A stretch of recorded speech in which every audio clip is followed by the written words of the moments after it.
ನಾನು 112 ಫೋನ್ ಮಾಡೋ ಬದಲಿಗೆ 100 ಮಾಡ್ತೀನಿ, ಅಥವಾ ಕಂಟ್ರೋಲ್ ಮಾಡ್ತೀನಿ, ಅಥವಾ ಡಿಜಿ ಕಂಟ್ರೋಲ್ ಮಾಡಿಬಿಡ್ತೀನಿ, 299 ಮಾಡಿಬಿಡ್ತೀನಿ. ಆವಾಗ ನೀವು ಅಲ್ಲಿ ಮಾಡಿ ಅಲ್ಲಿಗೆ ಮಾಡಿ ಹಿಂಗೆ ಸಿಗುತ್ತೆ ಅಂತ ಹೇಳಿ ಆ ಥರ ಸೂಚನೆ ಕೊಡ್ತವೆ. ಇದೆಲ್ಲ ಇದು ರಾಂಗ್ ನಂಬರ್ ಅಂತ ಏನೋ ಹೇಳಿ ಇಟ್ಟುಬಿಟ್ರೆ ಜನರಿಗೆ ಸ್ಪಂದಿಸಂಗೆ ಆಗಲ್ಲ. ಇಲ್ಲ, ಇದು ಮುಂಚೆ ಆಗ್ತಿರ್ಬೋದು, ಬಟ್ ಈಗ ನಿಮಗೆ ಗೊತ್ತಿದೆ 112 ಒಂದು ಬರೀ ನಮ್ಮ ರಾಜ್ಯದಲ್ಲಿ ಇಲ್ಲ, ಇಡೀ ರಾಷ್ಟ್ರದಲ್ಲಿ ಒಂದು ನಂಬರ್ ಆಗಿದೆ. ಅದರಲ್ಲಿ ಸ್ಟಾಪ್ ಗ್ಯಾಪಲ್ಲಿ 100ಗೆ ಕೂಡ ನಾವು ಸೇಮ್ 100ಗೆ ನಾವು ಡೈಲ್ ಮಾಡಿದರೆ ಅದು ಆಟೋಮೆಟಿಕ್ಲಿ ಲ್ಯಾಂಡ್ ಆಗೋದು 112ಗೆ. ಸೊ 112ದು ತುಂಬ ಒಂದು ಒಳ್ಳೆಯ ರೆಸ್ಪಾನ್ಸಿಬಲ್ ಸಿಸ್ಟಮ್ ಇದೆ.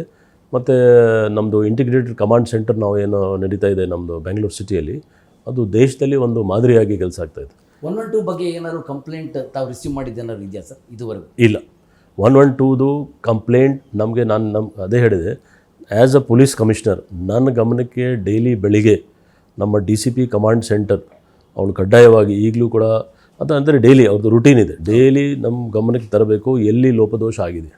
ಸೊ ನಾನು ಹೆಮ್ಮೆಯಿಂದ ಹೇಳ್ಬೋದು, ಅಂತ ಯಾವುದೂ ಸಮಸ್ಯೆ ಇಲ್ಲ. ಒಂದೇ ಇಶ್ಯೂ ಆಗ್ತಾಯಿದೆ, ಅದು ತಕ್ಷಣ ನಮ್ಮಲ್ಲಿ ಒಂದು ರೆಟಿಫಿಕೇಷನ್ ಸಿಸ್ಟಮ್ ಇದೆ, ತಾನೇ ಕಮಾಂಡ್ ರೂಮಲ್ಲಿ ಅವ್ರಿಗೆ ಕರೆಸ್ತೀವಿ ನಾವು, ಯಾಕೆ ನೀವು ಲೇಟಾಗಿ ಹೋಗಿದ್ದೀರಾ. ಸೊ ಕೆಲವು ಸಮಯದಲ್ಲಿ ಟೆಕ್ನಿಕಲ್ ಕಾರಣಕ್ಕೋಸ್ಕರ ಅಥವಾ ಟ್ರಾಫಿಕ್ ಹೆವಿ ಆಗಿದೆ, ಆದರೆ ಅದು ಎಲ್ಲ ಬಿಟ್ಟರೆ 10 ನಿಮಿಷ ಅಂದರೆ ನಾವು 10 ಮಿನಿಟ್ಸ್, ಲೆಸ್ ದೆನ್ 10 ಮಿನಿಟ್ಸ್ ನಾವು ಕ್ಲೀನ್ ಮಾಡ್ತೀವಿ.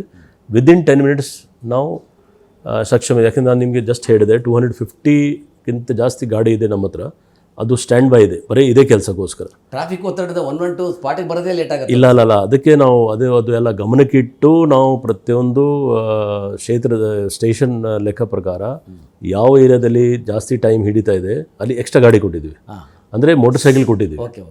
ಸೊ ಮೋಟರ್ ಸೈಕಲ್ ಕೊಟ್ಟಾದಮೇಲೆ ಈಗ ನಮ್ಮದು 320 ಸಂಖ್ಯೆ ಆಗಿದೆ.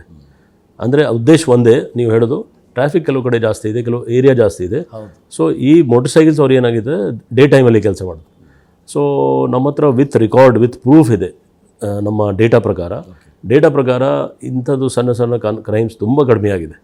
ಮತ್ತು ಜನಕ್ಕೆ ಒಂದು ತಕ್ಷಣ ಸ್ಪಂದಿಸಲಿಕ್ಕೆ ಒಂದು ಸಹಾಯ ಆಗ್ತದೆ. ಮತ್ತು ಇದರಲ್ಲಿ ಏನಾಗಿದೆ, ಭಾಳ ನೀವು ಹೇಳೋದು ಕರೆಕ್ಟ್, ಏನಾದರೂ ಲೋಪದೋಷ ಇದೆ ಅಂದರೆ ತಕ್ಷಣ ಫೀಡ್ಬ್ಯಾಕ್ ಸಿಸ್ಟಮ್ ಇದೆ.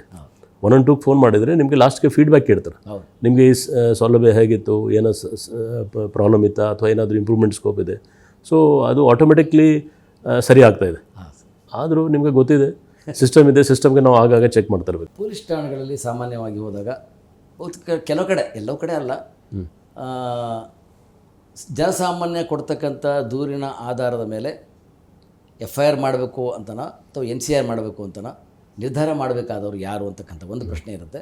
ಸರಿ, ದಯವಿಟ್ಟು ಒಂದು FIR ಮಾಡಿ ಸರ್, ದೂರು ಕಂಪ್ಲೇಂಟ್ ರಿಜಿಸ್ಟರ್ ಮಾಡಿ ಸರ್ ಅಂತ ಹೇಳಿದ್ರೆ, ಇದು ಬರಲ್ಲ, NCR ಮಾಡಬೇಕು, ಈ ರೀತಿಯ ಒಂದು ಇದಿರುತ್ತೆ. ಅದು ಯಾವ ರೀತಿಯಲ್ಲಿ ಅದನ್ನು ತಾವು ಹೇಳ್ಬೋದು, ಅರ್ಥೈಸ್ಬೋದು? ಈಗ ನಾವು ನೀವು ಹೇಳೋದು ಕರೆಕ್ಟ್, ಇದು ಸ್ವಲ್ಪ ಒಂದು ಕಾಮನ್ ಪ್ರಾಬ್ಲಮ್ ಇತ್ತು, ಎಲ್ಲ ಕಡೆ ಇದೆ, ನಮ್ಮಲ್ಲಿ ಇಲ್ಲ. ಬಟ್ ಇದಕ್ಕೆ ಸೊಲ್ಯೂಷನ್ ಕೂಡ ಇದೆ. ಮತ್ತು ನಾವು ನಮ್ಮ ಕ್ರೈಮ್ ಮೀಟಿಂಗ್ಸಲ್ಲಿ ಹೇಳ್ತಾ ಇದ್ದೀವಿ. ಅದರಲ್ಲಿ ಏನಾಗಿದೆ, ಜನ ಯಾವುದು ತೊಂದರೆ ಆಗಿದೆ, ಸೆಕ್ಷನ್ಸ್ ಇದೆ, ಆ ಸೆಕ್ಷನ್ ಪ್ರಕಾರ ಇದ್ದರೆ FIR ಮಾಡಲೇಬೇಕು. ಕೆಲವು ಸೆಕ್ಷನ್ಸ್ FIR ಆಗಲ್ಲ, ಸೊ NCR ಮಾಡಬೇಕು, ಕೋರ್ಟ್ ಪರ್ಮಿಷನ್ ತೊಗೊಂಡು FIR ಮಾಡಬೇಕು. ಇನ್ನೊಂದು ಇದೆ, ಪ್ರೈವೇಟ್ ಕಂಪ್ಲೇಂಟ್ ಬರ್ತದೆ ಥ್ರೂ ಕೋರ್ಟ್. ಸೊ ಅದು ನಾವು ಅಬ್ಸರ್ವ್ ಮಾಡ್ತಾಯಿದ್ದೀವಿ. ಇದು ಏನಾದರೂ ಸ್ಟೇಷನ್ ಗಮನಕ್ಕೆ ಬಂತಿತ್ತು ಮುಂಚೆ, ಸ್ಟೇಷನ್ ಅವರು ನಿರಾಕರಿಸಿದ ಮೇಲೆ ಕೋರ್ಟ್ಗೆ ಹೋಗಿದಾರ, ಅಂತರ ಮೇಲೆ ನಾವು ನಮ್ಮ ಅಧಿಕಾರಿಯವ್ರ ಮೇಲೆ ಕ್ರಮ ತಗೊಳ್ತಾ ಇದ್ದೀವಿ. ಅಂದರೆ ಅದು ಯಾಕೆ ಆ ಥರ ಆಯಿತು, ಇದು ತಪ್ಪು, ಸ್ಟೇಷನ್ಗೆ ಬಂದಿದ್ರೆ ಸ್ಟೇಷನಲ್ಲಿ ಸೊಲ್ಯೂಷನ್ ಆಗಬೇಕಾಗಿತ್ತು, ಬೇರೆ ಕಡೆ ಅಥವಾ ಹಿರಿಯ ಅಧಿಕಾರಿ ಹತ್ರ ಹೋಗಿ ಮತ್ತೆ ಕೇಸ್ ರಿಜಿಸ್ಟರ್ ಆಯ್ತಂದರೆ. So this is a very serious thing. ಇದರ ಬಗ್ಗೆ ನಾವು ಭಾಳ ಸ್ಟ್ರಿಕ್ಟಾಗಿ ಆ್ಯಕ್ಷನ್ ತೊಗೊಳ್ತಾ ಇದ್ದೀವಿ. ಬಟ್ ನನ್ನ ಗಮನ ಪ್ರಕಾರ ಇದು ಇಂಪ್ರೂವ್ಮೆಂಟ್ ಆಗ್ತಾಯಿದೆ. ಇನ್ನೂ ಕೆಲವು ಕಡೆ ಸಮಸ್ಯೆ ಇದ್ದರೆ ಖಂಡಿತ ಅವ್ರ ಬಗ್ಗೆ ಕ್ರಮ ತಗೊಳ್ತೀವಿ. ಆಮೇಲೆ ಇನ್ನೊಂದು, ಯಾರೇ ಆಗಲಿ ಪೊಲೀಸರು ಕೂಡ ಮನುಷ್ಯರೇ.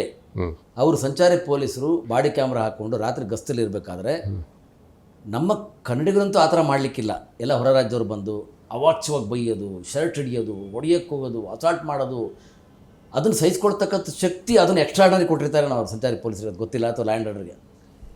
ಇದನ್ನು ಆ ಕ್ಷಣಕ್ಕೆ ಅಂಥ ಪ್ರಕರಣಗಳು, ಅಂಥ ವಿಚಾರಗಳು DCP ಅವ್ರ ಗಮನಕ್ಕೋ ACP ಅವ್ರ ಗಮನಕ್ಕೋ ತಮ್ಮ ಗಮನಕ್ಕೋ ಬಂದಾಗ ತಕ್ಷಣಕ್ಕೆ ಅದು ಏನು ಕ್ರಮ ತೊಗೊಳ್ಬೇಕಾಗತ್ತೆ ಅವ್ರನ್ನ?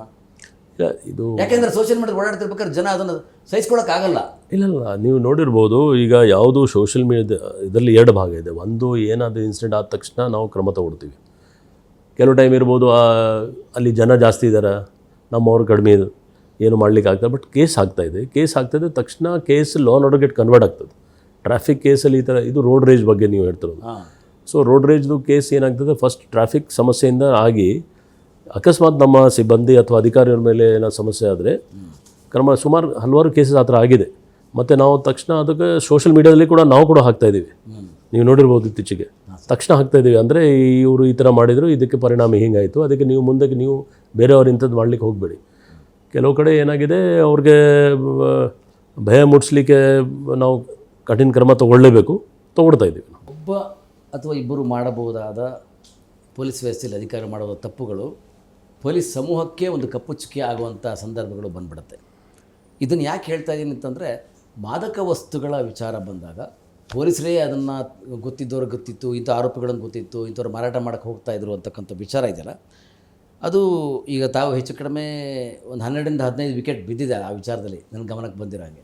ಆದರೆ ಇದನ್ನು ಯಾವ ರೀತಿ ಅವರಿಗೊಂದು ಕಟ್ಟೆಚ್ಚರ ಒಂದು ಸೂಚನೆಯನ್ನು ಕೊಡೋಕ್ಕೆ ಬಯಸ್ತೀರಿ ಅಂತ?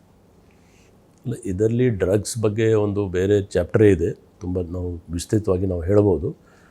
ಸೊ ಒಂದು ಪಾರ್ಟ್ ನೀವು ಹೇಳಿದರೆ, ಈಗ ನಮ್ಮ ಪೊಲೀಸ್ ಅಧಿಕಾರಿ ಅಥವಾ ಸಿಬ್ಬಂದಿಯವ್ರದ್ದು ಪಾತ್ರ, ಅದು ನಾವು ಡ್ರಗ್ಸ್ ಬಗ್ಗೆನೇ ಝೀರೋ ಟಾಲರೆನ್ಸ್ ಮಾಡುವಾಗ ಹೌದು, ನಮ್ಮ ಸ್ಟಾಫ್ ಅವರು ಇನ್ವಾಲ್ವ್ ಆಗಿದ್ರೆ ನೀವು ನೋಡಿರ್ಬೋದು ಎಷ್ಟು ದೊಡ್ಡ ಒಂದು ಸಮಸ್ಯೆ ಇದೆ. ಹೌದು.